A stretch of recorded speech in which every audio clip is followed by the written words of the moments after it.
ഇവിടുത്തെ ഷീറ്റുകൾ അത്രയും നരച്ചു. 2 ഷീറ്റ് വാങ്ങാൻ പറയണം. ഗസ്റ്റൊക്കെ വന്നു കഴിഞ്ഞാൽ കൊടുക്കാൻ നല്ല ഷീറ്റൊന്നുമില്ല.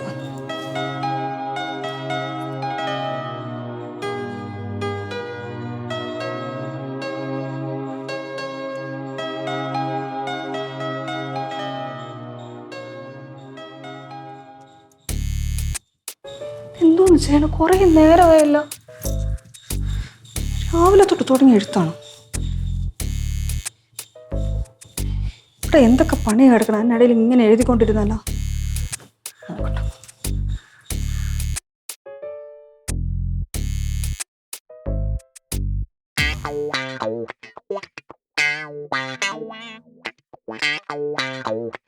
കുറെ നേരമായല്ലോ. കഴിഞ്ഞില്ലേ ഇതുവരെ? കഴിഞ്ഞെങ്കിൽ പിന്നെ എഴുതിക്കൊണ്ടിരിക്കൂ. രാവിലെ അവിടെ ഇരുന്ന് എഴുതുന്നുണ്ട്, കുറെ ഫയലൊക്കെ എടുത്തു വെച്ചോണ്ട്. അത് കഴിഞ്ഞിതാ ഇവിടെ വന്നിരുന്ന് എഴുതുന്നത്. നിങ്ങൾക്ക് ഓഫീസിലെ പണി ഇത്രയും ബാക്കിയായി പെൻഡിങ് വരുന്ന? എടി, ഇത് ഓഫീസിലെ പണിയല്ല, ഈ വീട്ടിലെ കണക്കുകളാണ് എഴുതുന്നത്. ഈ വീട്ടിലെ കാര്യങ്ങളൊക്കെ ഒരു മാസം എത്ര രൂപയാണ് ഈ വീട്ടിൽ ചിലവാണെന്ന് നിനക്കറിയാമോ? വല്ല ബോധം ഉണ്ടോ നിനക്ക്? അവിടെ ഇരുന്നിട്ട് ഓരോന്ന് അരിയില്ല, എണ്ണയില്ല എന്ന് ഓരോന്ന് ഓർഡർ ഇട്ടാൽ മതിയല്ലോ. ആ, കമ്മല് വേണം, മാല വേണം, ബോറടിക്കുമ്പോ പറത്തി കളിക്കാനായിട്ട് പട്ടം വേണം, ഇതൊക്കെയാണല്ലോ ഞാൻ വിളിച്ചു പറയുന്നത്. അരി വേണം, പഞ്ചസാര വേണം, അങ്ങനത്തെ ഭക്ഷണ സാധനങ്ങളാണ് പറയണത്. 4 നേരം എല്ലാം കൂടി അവിടെ ഇരുന്നുണ്ട് മണി മണി ഓർഡർ ഇടുമല്ലോ, ഭക്ഷണം കൊണ്ടുപോവാന്ന്. അപ്പൊ ഞാൻ ഒന്ന് മന്ത്രം ജപിച്ച് കൊണ്ടുവരണോ? മണി, ഞാൻ അങ്ങനെ ഉദ്ദേശമൊന്നും അല്ല പറഞ്ഞത്. ഭയങ്കര പാഴ് ചെലവാണ് ഈ വീട്ടിൽ. ഒത്തിരി ചെലവുണ്ട്. അപ്പൊ ഒന്ന് കൺട്രോൾ ചെയ്ത് പോയില്ലെങ്കിൽ ഇത് എന്റെ കൈ നിൽക്കൂല മണി. എത്ര രൂപയാണ് ഇവിടുത്തെ ചെലവെന്ന് അറിയാമോ? നിങ്ങൾ ഈ പറഞ്ഞു വരുന്നത് എന്തോന്നാണെന്ന് എനിക്ക് മനസ്സിലായി. ഞാനൊരു അധിക ചെലവാണ്, പാഴ് ചെലവാണെന്നല്ലേ? നീ അങ്ങനെ ഒന്നും ചിന്തിക്കാതെ. ഞാൻ അങ്ങനെ ഒന്നും പറഞ്ഞില്ല. ഇത് ഒരു കാട് കയറാതെ. ഇത് ഭയങ്കര കഷ്ടം തന്നെ. ഓ, ഞാൻ ഇപ്പൊ വലിയ കഷ്ടം തന്നെ, വലിയ കഷ്ടമായി മാറിയിരിക്കണം ഞാനല്ലേ? നിങ്ങൾക്ക് പൊന്നെ തേനെ കരളെന്ന് പറഞ്ഞ് എന്റെ പുറകെ നടക്കാറിയായിരുന്നു. ഇപ്പൊ ഞാൻ 2 പിള്ളേരെ തള്ളയെ കാണാൻ കൊള്ളൂല്ലാത്തവളായി, കഷ്ടപ്പാടായി, ബുദ്ധിമുട്ടായി അല്ലേ? മണി, ഞാൻ എന്ത് പറഞ്ഞാലും അതിന്റെ ആ നെഗറ്റീവ് വശം മാത്രം നീ ഇങ്ങനെ ചിന്തിച്ച് പറയാതെ മണി. വല്ലാത്തൊരു അവസ്ഥ തന്നെ ഇത്. എന്തോന്നും മണി ഇത്. ഇതാണ് പറയുന്നത് പെൺബുദ്ധി പിൻബുദ്ധി. ആ, ഇത് തന്നെയാണ് എനിക്ക് മനസ്സിലായത്. ബുദ്ധിയില്ല, എനിക്ക് ബുദ്ധിയില്ല, കാണാൻ കൊള്ളൂല്ലാത്തവള്. എന്തൊക്കെ കുറ്റങ്ങളുണ്ട് ഇനി. വയസ്സാവും തോറും കുറ്റങ്ങൾ കൂടിയല്ലേ വരുള്ളൂ. പുതുമോടിയൊക്കെ മാറിയല്ലോ. ഒരു കാര്യം ചെയ്യ്, ഞാൻ എന്നെ കൊണ്ട് ഇത്രയും ബുദ്ധിമുട്ടാണെങ്കിൽ നിങ്ങൾ എന്നെ ഡിവോഴ്സ് ചെയ്ത് കളാം. ഇതൊക്കെ പറയുന്നു അല്ല, ഇക്കണക്കിന് പോവാണെങ്കിൽ അത് തന്നെ ചെയ്യേണ്ടി വരും. നിങ്ങൾ എന്തോന്ന് പറഞ്ഞേ? ഞാൻ എന്തോന്ന് പറഞ്ഞു? എന്തോന്ന് പറഞ്ഞത്? ഞാൻ ഒന്നും പറഞ്ഞില്ല. ഞാൻ കേട്ട് ഇത്രയും കാലം ഭർത്താവ് മക്കളെന്നും പറഞ്ഞ് ഇവിടെ മരിച്ചെടുത്ത് പണിയെടുത്തതിന് എനിക്ക് ഇത് തന്നെ കേട്ടാണ്. എത്ര നല്ല നല്ല കല്യാണാലോചന വന്ന് നല്ലൊരു ജീവിതം കിട്ടണ്ട ഞാനാണ് ഇവിടെ കിടന്ന് നരകിച്ച് എന്റെ ജീവിതം.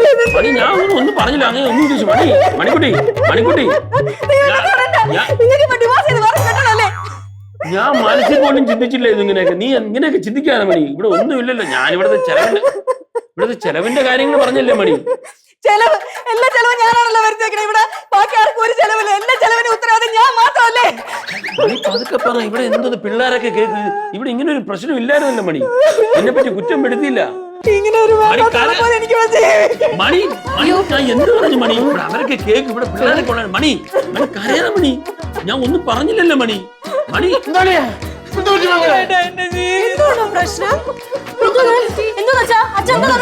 പറഞ്ഞില്ല. ഇല്ലെന്ന് ഒരു നുള്ളു പോലും കൊടുക്കാതെ എവിടെ ഞാൻ വളർത്തിയത്.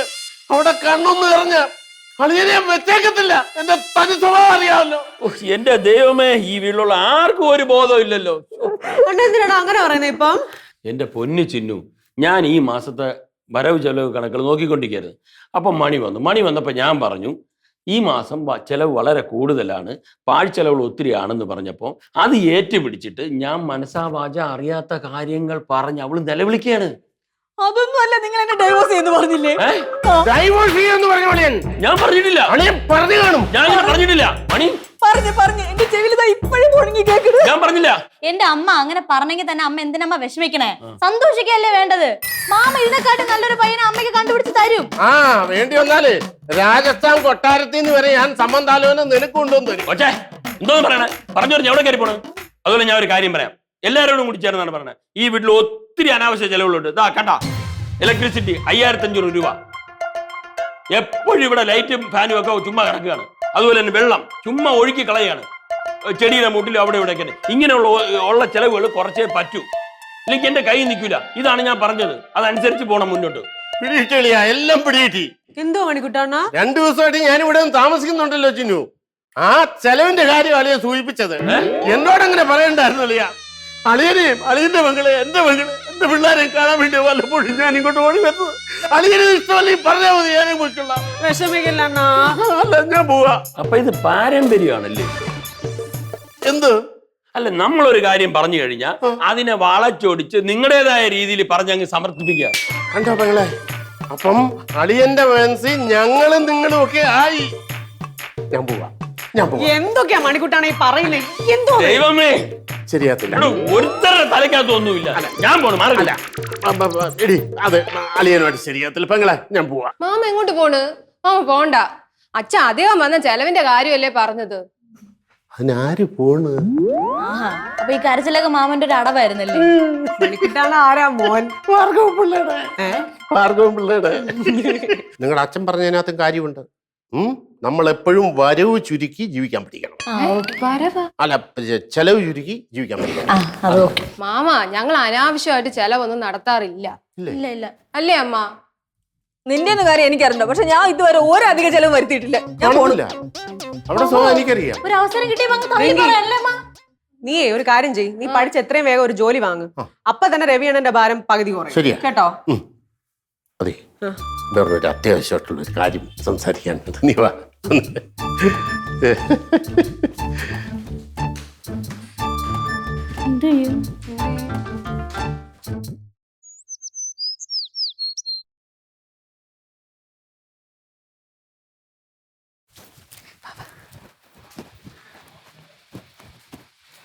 അച്ഛാ, അച്ഛാ ദേഷ്യപ്പെടല്ലേ, ഞങ്ങൾക്ക് ഒരു കാര്യം പറയാനുണ്ട്. എന്തോന്ന് കാര്യം? അത് വന്നിട്ട് അണ്ണാ, അർജന്റ് അണ്ണാ, എണീരണ്ണാ, ഇങ്ങോട്ട് വാ. പിന്നെ ഇവിടെ വാ. എന്തോന്നടി? പണ്ട് മുതലുള്ള സ്വഭാവമാണ്. വലിയ സീരിയസ് ആയിട്ട് എന്തോ കാര്യം പറയാനുണ്ടെന്ന് പിള്ളകളി. അച്ഛാ, എല്ലാ മാസമുള്ള വീട്ടു ചെലവിന് വേണ്ടി കുറച്ച് കാശ് ഞങ്ങൾ സമ്പാദിച്ചറിഞ്ഞതിന് അച്ഛന് വല്ല വിരോധം ഉണ്ടോ? നിങ്ങൾ എന്തോ ചെയ്യാൻ പോണു? അച്ഛാ, ഞങ്ങൾ ഒരു ട്യൂഷൻ സെന്റർ തുടങ്ങാൻ പ്ലാൻ ഉണ്ട്. ഞാനും ചേച്ചിയും കൂടെ കുറച്ച് പിള്ളേർക്ക് ട്യൂഷൻ എടുക്കാം. ഒരു കുട്ടിയുടെ കയ്യിൽ നിന്ന് ഒരു 500 രൂപ വീതം നമുക്ക് മേടിക്കാം. അങ്ങനെ 10 കുട്ടികളായാൽ നമുക്ക് ഒരു മാസം 5000 രൂപ കിട്ടും. ഇതൊക്കെ നടക്കൂ? എന്റെ അളിയ ഇതൊക്കെ നടക്കും. നടക്കാതെ ഇവിടെ പക്ഷെ നമ്മൾ എവിടെ ഇരുത്തും പിള്ളേരെ? ഇത്രയും സ്ഥലം ഇവിടെ കിടക്കയില്ലേ? സിറ്റ് ഔട്ടിൽ ഇരുത്തണം. തറയിലൊന്നും ഇരുത്തിയാൽ ശരിയാവില്ല. എങ്ങനെ പോയാലും 2-3 ബെഞ്ചും ഡെസ്കും വേണം. കറക്റ്റ്. അങ്ങനെയാണെങ്കിൽ ഒരു ബ്ലാക്ക് ബോർഡും കൂടെ നമുക്ക് മേടിക്കണം. അതെ, ഇതൊക്കെ ശരിയാവുന്ന കാര്യമാണോ? ശരിയാവോ അച്ഛാ? അച്ഛൻ എന്തോന്നു ഇത്ര വിശ്വാസം ഇല്ലേ ഞങ്ങളെ? നല്ല വിശ്വാസം ഇല്ലാത്തതുകൊണ്ടാണ് ഞാൻ പറഞ്ഞത്. മണി, ഇതൊക്കെ നടക്കുന്ന കാര്യമാണോ മണി? നിങ്ങൾ കൂടുതൽ അഭിപ്രായം ഒന്നും പറയാതെ ഇതൊന്നും സമ്മതിച്ചു കൊടുത്താൽ മതി. പിള്ളേർ സ്വയം പര്യാപ്തരാവട്ടെ. എന്നാ ശരി. ഇനിയിപ്പൊ ഞാൻ സമ്മതിച്ചില്ല എന്ന് പറഞ്ഞ് വേണ്ട, നടക്കട്ടെ. അതുപോലെ വേറൊരു കാര്യം, നിങ്ങളിപ്പം ട്യൂഷൻ സെന്റർ തുടങ്ങാന്നല്ലോ, അതിന്റെ കൂട്ടത്തില് പിള്ളേരെ ഞാൻ ദിവസവും ഒരു 1/2 മണിക്കൂർ വീതം കളരി പഠിപ്പിക്കാം. അടിപൊളി. അണ്ണാ, എനിക്കൊരു സംശയം. അപ്പൊ നമ്മള് മാസം എത്ര രൂപ മേടിക്കും പിള്ളേരെന്ന്? ഫ്രീ. പിന്നെ ഇവിടെ പിള്ളേരുടെ ക്യൂ തന്നെ ആയിരിക്കും. അങ്ങനെയാണെങ്കിലേ നമുക്കൊരു ബോർഡും കൂടെ വെക്കണം. Tuition centre. Pinkies tuition centre എന്റെ പേര് വെച്ചാ മതി. നീ അങ്ങ് പള്ളി പോയി പറഞ്ഞാൽ നിർത്ത. അങ്ങനെ വേണ്ട. അതിനെക്കാട്ടിൽ ബെസ്റ്റ് ഒരു പേര് എന്റെ മനസ്സിലുണ്ട്, പുലിനട അക്കാഡമി. അത് വേണ്ട, അത് വേണ്ട. നമുക്കേ വേറെ പേരുണ്ടല്ലോ, Pinky and Rinky tuition centre. Rinky and Pinky വെച്ചാ റിങ്കിയാണ് മൂത്തത്. അയ്യോ, എന്നാ ശരി, Rinky and Pinky tuition centre കണക്ക് തന്നെ. അത് നമ്മുടെ രണ്ടുപേരെയും ഫോട്ടോ കൂടെ വെക്കണം അതില്. അല്ല, അങ്ങനെയാണെങ്കില് അതിന്റെ മൂലയ്ക്ക് എന്റെ ഒരു ചെറിയ ഫോട്ടോ കൂടെ വെക്കണം. എന്നാലേ മാർക്കറ്റ് കയറും. പിള്ളേർ വരണമല്ലോ. അല്ലേ? അതന്നെ, ഈ പിള്ളേരെ എവിടെ നിന്ന് കിട്ടും? അതവരുടെ അച്ഛന്റെ അമ്മയുടെയും കയ്യിൽ നിന്ന് കിട്ടത്തില്ലേ? എന്തായാലും ഈ ട്യൂഷൻ സെന്റർ ഒന്ന് സെറ്റ് ആയിട്ടേ. നമ്മളിവിടെ ട്യൂഷൻ നടത്തുന്ന പിള്ളേരൊന്നും അറിയുന്നില്ലല്ലോ, അതുകൊണ്ടാണ് ഞാൻ ചോദിച്ചത്. അത് ഞാൻ കണ്ണനെയും കാർത്തൂനെ ഏൽപ്പിച്ചിട്ടുണ്ട്, അതൊക്കെ അവര് സെറ്റ് ചെയ്തോളൂ. അയ്യോ, അവരെ ഏൽപ്പിച്ചുണ്ടെങ്കിൽ പിന്നെ ഒരു പ്രശ്നമില്ല, ലോകം മൊത്തം അറിയാം. അല്ലെങ്കിൽ ഞാന് ഒരു ഓട്ടോറിക്ഷയില് മൈക്ക് സെറ്റും കെട്ടി ഈ നാട് മൊത്തം ഞാൻ പറഞ്ഞു കിടക്കാം. അതൊക്കെ 10,000 രൂപ ചെലവുണ്ട്. എന്നാ വേണ്ട, പിള്ളേര് മതി. ഞാനൊരു കാര്യം ചെയ്യും അളിയാ, നമുക്ക് ബാക്കി കാര്യം അറേഞ്ച് ചെയ്യാം. നിങ്ങൾ പോയി അറേഞ്ച് ചെയ്യാം.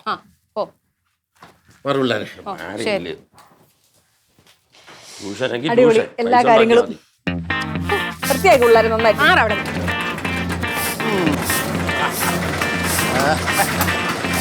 ആ, നിർത്ത്. സൂക്ഷിച്ച് മക്കളെ ആ വാ, ഇറക്കാം. അച്ഛാ ഏ? ഫ്ലെക്സ് ഒന്നും അടിച്ചില്ലേ? കൊണ്ടുവരീ. ഒക്കെ ഉണ്ട് മോളെ. ആദ്യം ഇതൊക്കെ ഒന്ന് ഇറക്കി വെക്കാൻ സഹായിക്കും. വാ, ഇത്ര പെട്ടെന്നെല്ലാം കിട്ടിയല്ലോ. കൈ സൂക്ഷിച്ചു പതുക്കെ. അവൾ പൊക്കി പിടിച്ചാൽ ഇങ്ങോട്ട് പോയി. ആ ഞാൻ പിടിക്കാം ഒതുക്കി വേ, ഒതുക്കി വേ. സൂക്ഷിച്ച് വിട്, ഇതൊന്നും വെയിറ്റ് ഒന്നും ഇല്ല വെയിറ്റ് ഇല്ല. പൊടി, ആളിയെ പിടി. വിട് ഞാൻ വെച്ചോളാം നീക്കി മക്കളെ ഡെസ്ക് മണി മാറി അവളൊരു ഡമ്പല് തൂക്കി വെക്കും പോലെയാണ് തൂക്കണത്. എല്ലാം ചെത്തിരിക്കണം അച്ഛാ. ബെഞ്ച് എല്ലാം കൂടെ പൊട്ടി വീഴും കേട്ടോ. തൽക്കാലം ഇതൊക്കെ മതിയെന്ന്. ഉണ്ടാക്കാൻ തന്നെ ഒരു പാടുപെട്ടു. ഇങ്ങോട്ട് പിടിയിൽ. ഡേ, ഡേ, ഡേ, അവള് വെയിറ്റ് ചെയ്യും. അവിടെ അതാണ്ട് ബെഞ്ച്. ആ, ഫ്ലെക്സ് അവിടെ. ആ കയറ്. ആ, പിടി, വെക്കാം അങ്ങോട്ട്. മക്കളെ എടാ അളിയാ. മക്കളെ ഇതൊന്ന് പിടിച്ചേ നോർത്തി കാണിച്ചു കൊടുക്കാം. കണ്ടാ മോളെ നോക്ക്. അണ്ണാ ഞാന് തയ്യൽ ക്ലാസ് തുടങ്ങുമ്പോഴേ ഇതേപോലെ ഒരു ഫ്ലെക്സ് അടിക്കും അണ്ണാ. അതാണ്ടാ ഇവിടെ ഒരു വലിയ ഫോട്ടോയും വെക്കണേ. ചിന്നു, അതൊക്കെ എന്തിനാ അളിയന്റെ അടുത്ത് പറയുന്നത്? എന്നോട് പറഞ്ഞാ പോരെ, നിനക്ക് എത്ര ഫ്ലെക്സ് വേണം? മണിക്കുട്ടാണ്ണാ, ആ, നീ തയ്യൽ ക്ലാസ് തുടങ്ങുമ്പോഴല്ലേ അത് അപ്പോഴും നമുക്ക് ആലോചിക്കാം. ആദ്യേ നീ തയ്യൽ പഠിക്കും. അതെ, ഞാൻ നേരത്തെ പറഞ്ഞില്ലേ എന്റെ ഒരു പദ്ധതി. അത് തുടങ്ങുമ്പോഴും എനിക്ക് ഇതേപോലെ എന്റെ ഫോട്ടോയൊക്കെ വെച്ചിട്ട് ഫ്ലക്സ് ഏത് അടിച്ചായിരുന്നു. പദ്ധതി? Monies kitchen. ആ, അത് ആ പേര് പോരാ പെങ്ങളെ. പിന്നെ പുലിനട മണീസ് കിച്ചൺ. അത് കൊള്ളാം, അടിപൊളി. ഇതെന്തോന്ന് തുടങ്ങുന്നതിന് മുമ്പ് പേരിട്ട് കഴിഞ്ഞാ പിന്നെ നേരത്തെ പ്ലാൻ ചെയ്യണ്ടില്ല. എന്തോന്ന് മക്കളെ നിങ്ങൾക്ക് എന്തോ ഒരു സന്തോഷമില്ലാത്ത ഇഷ്ടപ്പെട്ടില്ലേ ഇത്? ഇഷ്ടപ്പെട്ടില്ല എന്ന് ചോദിച്ചു കഴിഞ്ഞാ അത് ഈ ഫോട്ടോ വെക്കണ്ടായിരുന്നു. റിങ്കിയുടെ ചേച്ചിയാന്ന് പറയാ അത് കണ്ട. അല്ലെങ്കിൽ അത് സത്യമാണല്ലോ. നിന്നെ കണ്ട എന്റെ അമ്മയെ പോലെ തോന്നിക്കും. പിന്നെ ഞാൻ നിനക്ക് വിഷമാവണ്ടെന്ന് വിചാരിച്ച് പറയാത്തയാണ്. അച്ഛാ, ഞാൻ ബോക്സിങ് ചെയ്യുന്ന ഒരു പടം വയ്ക്കായിരുന്നു. അങ്ങനെയാണെങ്കിൽ ഒരു ഗുമ്മുണ്ടായി. ഉള്ള ഗുമ്മ മതി. ഇതേ ഇടികൂടാനല്ല, പഠിപ്പിക്കാനല്ലേ. ചുമ്മാ വഴക്കുണ്ടാകാതെ അവിടെ കൊണ്ടുപോയി വലിച്ചു കെട്ടത്. അളിയാ, എന്നാലും ഇതൊരു ചെയ്ത്തായി പോയി. എന്തോന്ന്? എന്നെ മൂലയിലാക്കിയത്. അത് അളിയനല്ലേ പറഞ്ഞ മൂലയിൽ താഴെ ചെറുതായിട്ട് വെക്കണം. അല്ലാതെ അപ്പോഴങ്ങനെ പറഞ്ഞു പോയെന്നേ ഉള്ളൂ. എന്നാലും അളിയൻ അങ്ങനെ ചെയ്യുമെന്ന് ഞാൻ പ്രതീക്ഷിച്ചില്ല. ചേട്ടാ, ഇങ്ങനെ ചെയ്യുള്ളൂ. അല്ലെങ്കിലേ നമ്മുടെ വീട്ടുകാരോട് വലിയ അസൂയാണ്. അതുകൊണ്ട് തന്നെ അത് കാണിക്കാൻ കിട്ടണ ഒരവസരം ഇങ്ങനെ വാഴാക്കും. അതെ അതെ. ഈ മണി, നീ തന്നെ ഇതൊക്കെ പറയണം മണി. ആ, പറയും. അയ്യേ ഇതെന്തോന്ന് കുടുംബം ഇത്? ഈ കുടുംബത്തിൽ തന്നെ വന്ന് ഞാൻ ജനിച്ചല്ല. ഓ, ഒരുമാതിരി നാടക ഡയലോഗ് അടിക്കാതെ ഒന്നും മിണ്ടായിരിയടി. അച്ഛാ, ഇത് എവിടെങ്കിലും കൊണ്ടുവന്ന് കെട്ടി ആ, തൂക്ക്. കയറിടെ. വാ, നമുക്ക് നോട്ട്സ് പ്രിപ്പയർ ചെയ്യാം. വാ, ഓട്. വാ ചേട്ടാ, കയറ്. ഇത് ബോർഡാണ്. എന്നാ പിന്നെ നിങ്ങൾ നമുക്ക് കിട്ടാം. ഞങ്ങള് പോയി. ഞങ്ങളും പോടും. അല്ലെങ്കിൽ ഒരു കാര്യം ചെയ്യ്. നിങ്ങള് പോയിക്കോ. ഓ ശരി. ഞങ്ങള് വരാം. നിങ്ങൾ അങ്ങോട്ട് വെക്കൂ. ചിന്നു, നീ മണിയെ പോയി സഹായിക്ക്. ബാ, അളിയാ, ബാ, ബാ. ഇങ്ങോട്ട് നമുക്ക് കേട്ടോ. അല്ലെ.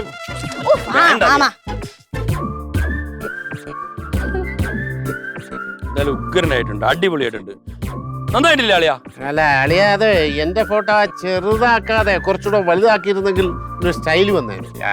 പിന്നെ അളിയ എപ്പോഴും അങ്ങനെ പറഞ്ഞോണ്ടല്ലേ ചെറുതായിട്ട് റിങ്കീസ് ആൻഡ് പിങ്കീസ് ട്യൂഷൻ സെന്റർ. നാളെയുടെ വാഗ്ദാനങ്ങളെ വാർത്തെടുക്കാൻ ഞങ്ങൾ ഇതാ നിങ്ങൾക്കൊപ്പം. LKG മുതൽ 10ാം ക്ലാസ് വരെയുള്ള കുട്ടികൾക്ക് എല്ലാ വിഷയത്തിനും ട്യൂഷൻ. ട്യൂഷൻ പഠിക്കാൻ വരുന്ന കുട്ടികൾക്ക് ഫ്രീ ആയി കളരി പരിശീലനവും നൽകുന്നു. പുലിനട വീട്ടിൽ മണിക്കുട്ടൻ ഗുരുക്കൾ. അതാണ് ഉഗ്രനായിട്ടുണ്ട്. ഇനി കുട്ടികൾ വന്നാ മതി.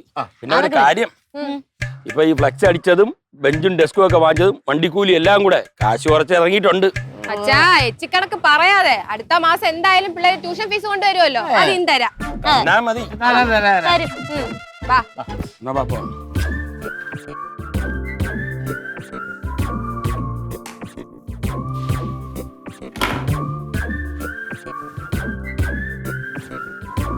ഈ കണ്ണാടി ഉള്ളോണ്ടേ എന്നെ കാണാൻ ഒരു ടീച്ചർ ലുക്കൊക്കെ ഉണ്ടല്ലേ. എടി, അപ്പൊ ഞാനോ? ഉള്ളത് പറയാലോ, എന്തൊക്കെ ചെയ്തിട്ട് അങ്ങോട്ടൊരു മെന പറഞ്ഞില്ല. നീ പൊടി അസുഖക്കാരി. കൊള്ളാമോ? കൊള്ളാം. അയ്യോ കാർത്തു. ആ, ഇട്. ഹലോ, ആടി എവിടെ എത്തി? ഞങ്ങൾ റെഡിയായി. പെട്ടെന്ന് വാ. ആ ശരി, ഓക്കെ ഓക്കെ ഓക്കെ. എന്തു പറഞ്ഞടി? അതെ, ആ അവളിപ്പോ എത്തുന്നു. ആ കുറെ പിള്ളേരുണ്ടാടി. അത് ഞാൻ ചോദിച്ചില്ല, പക്ഷെ അവളുടെ ക്ലാസ്സിൽ പഠിക്കുന്ന എല്ലാരെയും കൊണ്ടുവരുമെന്ന് അവള് പറഞ്ഞിരുന്നു.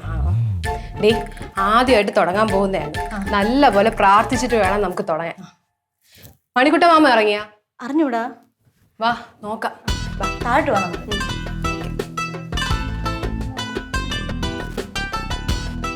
അയ്യോ, കുട്ടികൾക്ക് പെരേര് ഇട്ടോണ്ട് നടന്ന പിള്ളേര് സാരി ഉടുത്തപ്പോഴേ വലിയ പെണ്ണുങ്ങളായല്ലേ എന്നാ? കല്യാണപ്രായമായി. മക്കളെ കല്യാണമൊന്നും എനിക്കിപ്പോ വേണ്ട. ബോക്സിങ്ങിന്റെ വേൾഡ് ചാമ്പ്യൻഷിപ്പ് എനിക്ക് കിട്ടണം. എന്നിട്ട് നമുക്ക് വേണമെങ്കിൽ ഒന്ന് ആലോചിക്കാം. അല്ല, എനിക്കിപ്പോ ആലോചിച്ചാലും വലിയ വിരോധമൊന്നുമില്ല കേട്ടാ. എനിക്ക് ഇതുപോലത്തെ അത്യാഗ്രഹം കാര്യങ്ങളൊന്നും ഇല്ലേ. അയ്യോടി, നിന്നെ ഇപ്പൊ തന്നെ പിടിച്ച് ഞാൻ കെട്ടി. അയ്യോ, ഇപ്പൊ തന്നെ കെട്ടിക്കണമെന്നൊന്നുമില്ല. ഒരു 1-2 ആഴ്ചയൊക്കെ കഴിഞ്ഞാലും മതി. ധൃതിയില്ല. കുട്ടി നിൽക്കണ കെട്ടിച്ചു വിട്. അല്ല, അമ്മ എവിടെ? അമ്മ മണി മണി, പിള്ളേരെ ഇറങ്ങണ്. മണിയേ, അയ്യോ, എന്തിനിങ്ങനെ കിടന്ന് വിളിക്കണത്? എന്ത് വെപ്രാളാണ്? കാര്യങ്ങളൊക്കെ തീർന്നു വെക്കണ്ടേ? പോണ്ടേ അങ്ങോട്ട്. എങ്ങനെയുണ്ട്? ഇതിന്റെ കാര്യല്ലേ? പിന്നെ ഞങ്ങക്ക് വേറെ സാരി വേണ്ടേ? അവര് പിന്നെ വേറെ ആരെ സാരി എടുത്തു കൊടുക്കും? അപ്പച്ചി, മണിക്കുട്ട മാമ എവിടെ? മണിക്കുട്ടാണ്ട ഒരുങ്ങുവാ. ഒരുങ്ങണ ഈ പിള്ളേരെ പഠിപ്പിക്കാൻ വേണ്ടി അളിയന് ഇത്ര ഒരുക്കം തോന്നുന്നു. ചത്ത് കിടന്നാലും ചമഞ്ഞടക്കണമെന്ന് പറയൂലേ? മണിക്കുട്ടാണ്ണ ഒരുങ്ങി കഴിഞ്ഞോ? വേണ്ട, വരുന്നു ചിന്നു.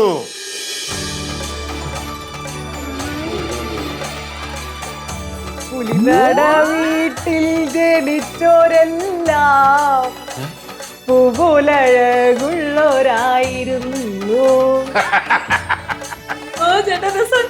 എങ്ങനെയുണ്ട്? അടിപൊളി അടിപൊളി. അല്ല, ഇവിടെ വല്ല പ്രച്ഛന്ന വേഷം നല്ല നടക്കണം. മനസ്സിലായില്ല അളിയ? അല്ല, അളിയ ഈ കത്തി വേഷത്തിൽ നിൽക്കണ, അതുകൊണ്ട് ചോദിച്ചതാ. എന്റെ അളിയ, അളിയനെ കുറിച്ച് ഗ്രാഹ്യമൊന്നുമില്ലേ?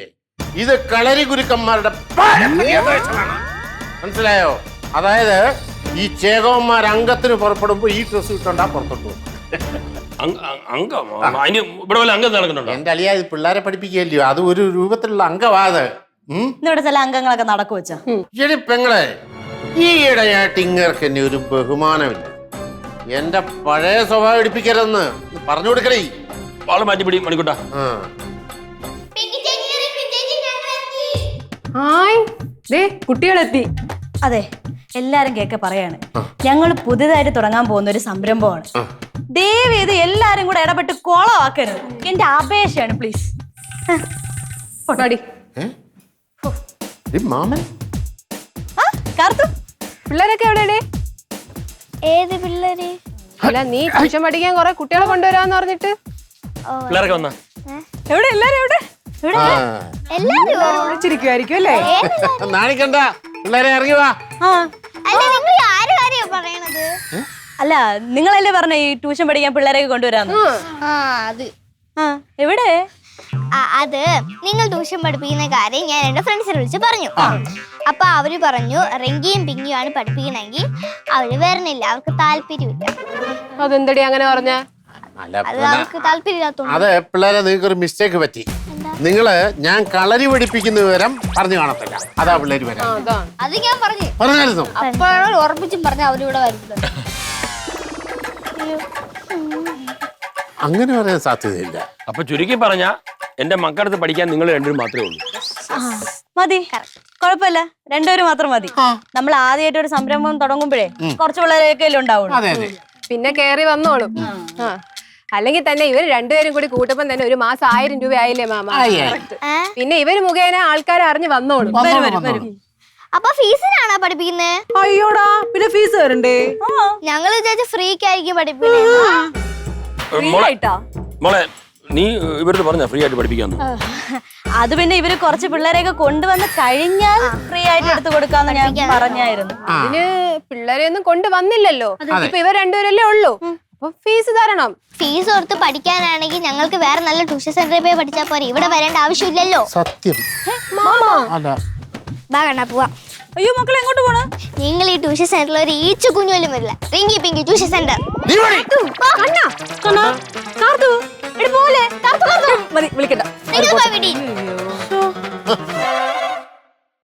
ഇനിയിപ്പോ ഇവിടെ നിന്നിട്ട് കാര്യമൊന്നുമില്ലല്ലോ. ചേച്ചി വാ, ഈ സാരിയൊക്കെ കൊണ്ട് മാറ്റിയിടാം. ആ ഇനി ഉടുത്തോളി നിന്നിട്ട് ആരെ കാണിക്കാൻ ബെഞ്ച് ബോർഡ് ഈ ഇതിനൊക്കെ കാശ് ചിലവാക്കി ഈ ബെഞ്ചും ബോർഡും ഒക്കെ വാങ്ങിക്കാൻ ആ കാശ് എവിടെ ചിലവാക്കിയ കാശ് എവിടെയെന്ന് അച്ഛാ 2 കുട്ടികൾ വരുന്നു എവിടെ